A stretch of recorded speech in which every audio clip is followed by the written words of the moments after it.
Since I was a little boy, I've made it my mission to include mac and cheese in so many of my recipes. And when the weather starts turning colder and you want a great hearty soup that reminds you of all those great creamy flavors of mac and cheese, then why not try my mac and cheese soup with ham?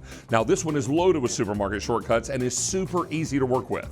Now we've already melted a tablespoon of butter in our saucepan, and to that I'm going to add some diced ham. Now, all we're looking to do here is brown the ham ever so slightly, get it warm through, and if it gets a little crisp on the edge, well, that's just gonna add a little texture once it's all done. So it's been about 5 minutes and our diced ham steak is now brown and crispy and smelling marvelous. Now this is where lots of supermarket shortcuts come into play as we start to build the soup. It gets really, really easy, and we're going to begin with low sodium chicken broth. Now I'm a big fan of using low sodium broth because you can always add more salt later, it's hard to take it away, right? So what we're going to do is first add in the low sodium chicken broth, and then 2 cans of condensed cheddar cheese soup. Another quick and easy way to build a cheesy broth. Then canned tomatoes. These are petite diced tomatoes. Now I like to drain the juice off these so that the soup doesn't turn pink when it starts to cook. Now we'll pop these in.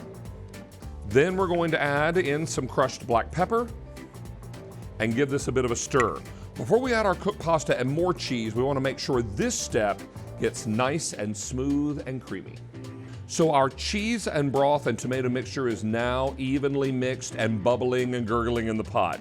Time now to add our cooked pasta. We're going to get this cooked pasta down into this cheesy broth. And if it goes in clumps, not a big deal because the heat of the liquid is going to very quickly separate all those pasta noodles. Then we're going to add some shredded cheddar cheese, some sharp cheddar cheese.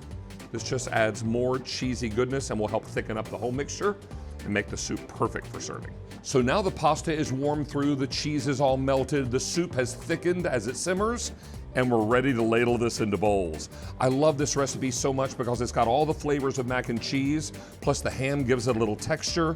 The tomatoes make mom and dad a little happier that the kids are eating some vegetables, but it's such a warm and comforting soup on a chilly day.